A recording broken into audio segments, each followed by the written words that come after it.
जहां युवाओं का रिप्रेजेंटेशन मजबूती से हुआ है। मैं मानता हूं मेरे लिए युवा अपने में एक जाति है। मैं मानता हूं मेरे लिए महिला अपने में एक जाति है। गरीबी अपने में एक जाति है। मुझे खुशी है कि युवाओं की ये टीम है। यंग सोच है, फ्रेश आइडियाज हैं और पढ़े लिखे युवा। अगर मेरे जीजा जी का नमस्कार, मैं पिस्कू साहब फर्स्ट बिहार झारखंड देख रहे हैं। देखिए, चिराग पासवान आज पटना एयरपोर्ट पहुंचे हैं।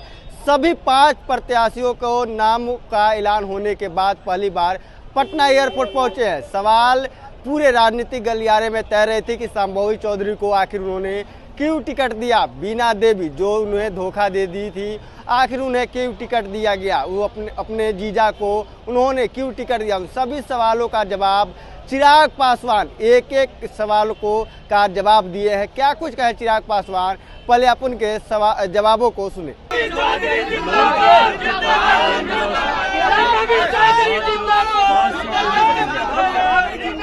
5 सीटों में संभव नहीं है कि आप सबको संतुष्ट कर सकें। ऐसे में पार्टी ने गहन चिंतन, गहन मंथन के बाद जो पार्टी का फैसला हुआ और पार्टी ने हर स्तर पर चिंतन किया है, मंथन किया है, सर्वे के आधार पर, फीडबैक्स के आधार पर, फीडबैक्स भी अलग अलग तरीके से, संगठन के माध्यम से फीडबैक्स हम लोगों ने मीडिया के साथियों के माध्यम से, स्थानीय वहाँ के लोगों के आधार पर। सो इन तमाम मेथड से, इन तमाम क्राइटेरियाज को पार करते हुए टिकट अगर इतनी आसानी से ही किसी को देना होता तो संभवतः बहुत पहले इसकी घोषणा हो गई होती। जो समय लिया गया है वो समय इन सर्वेस को कराने में, फीडबैक्स लेने में कराया गया है। और मैं पुनः दोहराता हूँ, मात्र 5 सीटों पर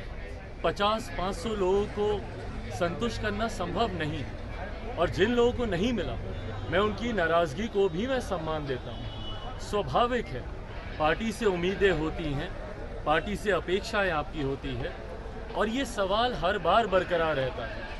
और ये सिर्फ लोक जनशक्ति पार्टी रामविलास में ही नहीं, कहीं पर भी चले जाइए, ये सवाल हर बार बरकरार रहता है कि ये ही क्यों। ये आप किसी को भी देंगे, ये सवाल उठेगा कि ये ही क्यों। अंतोगत्वा पार्टी ने जब तमाम विषयों पर चर्चा की है, उसके बाद मुझे खुशी इस बात की है कि पार्टी ने जो फैसला लिया है, पार्टी ने 2 चीज़ों को प्रमुखता से उसका ध्यान दिया है। जहां युवाओं का रिप्रेजेंटेशन मजबूती से हुआ है। मैं मानता हूं मेरे लिए युवा अपने में एक जाति है। मैं मानता हूं मेरे लिए महिला अपने में एक जाति है। गरीबी अपने में एक जाति है। ऐसे में अगर आप यहां पर देखेंगे, युवाओं का रिप्रेजेंटेशन हुआ है। हमारे प्रधानमंत्री जी की जो सोच रहती है, नारी वंदन अधिनियम अभी पिछले सत्र में ही हम लोग लेकर आए हैं। महिलाओं का रिप्रेजेंटेशन हुआ है। 5 में से 2 सीटें 40% महिलाओं को दिए हैं। और सबसे बड़ी बात, 21वीं सदी का पढ़ा लिखा युवा हूँ, युवा बिहारी अपने आप को कहलाता हूँ। मेरे सोशल मीडिया प्लेटफॉर्म्स पे चले जाइए, युवा बिहारी लिखता हूँ। मुझे खुशी है कि युवाओं की ये टीम है। यंग सोच है, फ्रेश आइडियाज़ हैं और पढ़े लिखे युवा। अगर मेरे जीजा जी का भी जिक्र आता है तो उनकी सारी काबिलियत को समा दिया जाता है सिर्फ ये कहकर कि ये इनके जीजा हैं। पर उस व्यक्ति को आप देखिए, विदेश से पढ़कर आए हैं, लंदन से उन्होंने MBA किया है, सक्सेसफुल बिजनेसमैन रहे हैं, अपनी खुद की एक राजनीतिक पृष्ठभूमि से वो आते हैं। और यहाँ पर भी आप देखेंगे शंभवी मेरे साथ है, वीना जी आप सब जानते ही हैं, मौजूदा सांसद भी हैं, राजेश हैं यहाँ पर। सब पढ़े लिखे युवा चेहरे, ऐसे चेहरे जो जब भारत की संसद में जाएंगे, बिहार का प्रतिनिधित्व करेंगे। और आप सबसे मैं ये विनम्र आग्रह करता हूँ, ये वो खूबसूरत छवि है जो हम लोग को बिहार की प्रस्तुत करनी है देश और दुनिया के सामने। जब ये लोग जाकर वहाँ पर बिहार की बात को रखेंगे, आज की तारीख में जिस तरीके से बिहार को देखा जाता है, ये छवि बनाने का प्रयास किया जाता है, इस छवि को बदलने के लिए ऐसे पढ़े लिखे युवाओं को सामने आना जरूरी है। और मुझे लगता है ये खूबसूरत चुनाव लोकतंत्र बचाने के लिए आज एमडी गठबंधन के द्वारा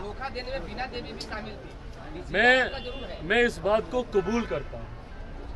आपकी इस बात से मैं पूरी तरीके से सहमत हूँ। और ये बात का एतराज़ मैंने ही सामने सबसे पहले रखा था कि जिन्होंने धोखा दिया है मैं उनको टिकट नहीं दूंगा। इस बात को मैंने ही कहा। पर ये वही वीणा देवी हैं जो कि सबसे पहले, और मुझे याद है जब मेरी नानी का निधन हुआ था उस वक्त ना सिर्फ ये वापस पार्टी के साथ आई, ना सिर्फ इन्होंने अपनी गलती का इजहार किया, उस पर पश्चाताप भी किया। मेरी माँ से निरंतर मुलाकात ये करती रही, पार्टी के हर कार्यक्रम में आती रही। उन लोगों को मैंने आज भी टिकट नहीं दिया है जो कि टिकट अनाउंस होने के बाद मेरे दरवाजे के चक्कर लगा रहे हैं। और कई ऐसे चेहरे हैं जो आप लोगों से छुपे नहीं हैं, जो कि सिर्फ इसलिए चक्कर लगाने लगे थे क्योंकि उनको बाद में इस बात का एहसास हुआ था कि आपको। तो आपने साफ तौर पे सुना, चिराग पासवान अपने जीजा को लेकर साफ तौर पे कह रहे हैं कि मेरे जीजा सफल बिजनेसमैन हैं, पढ़े लिखे हैं। इसके साथ ही वीणा देवी को लेकर कहा कि इन्होंने हमें धोखा तो दिया है, हमारा आजीवन से शिकायत रहेगा, लेकिन ये हमारे सुख दुख में खड़ी रही। हमारी नानी का तबीयत खराब था तब भी ये हाल चाल लेने हमारे घर आती थी। इसके साथ ही उन्होंने जो युवा को उन्होंने टिकट दिया उसको लेकर भी कहा कि हमने युवाओं को टिकट दिया है। संभव चौधरी के बारे में भी उन्होंने बताया। लेकिन वही जब पशुपति पारस के बारे में यानी कि उनके चाचा के बारे में जब सवाल किया गया तो वो चुप्पी साध लिए। बहरहाल इस खबर इतना ही। इसी तरह तमाम खबरों के लिए हमारे साथ बने रहें। आप फर्स्ट बिहार झारखंड देख रहे हैं।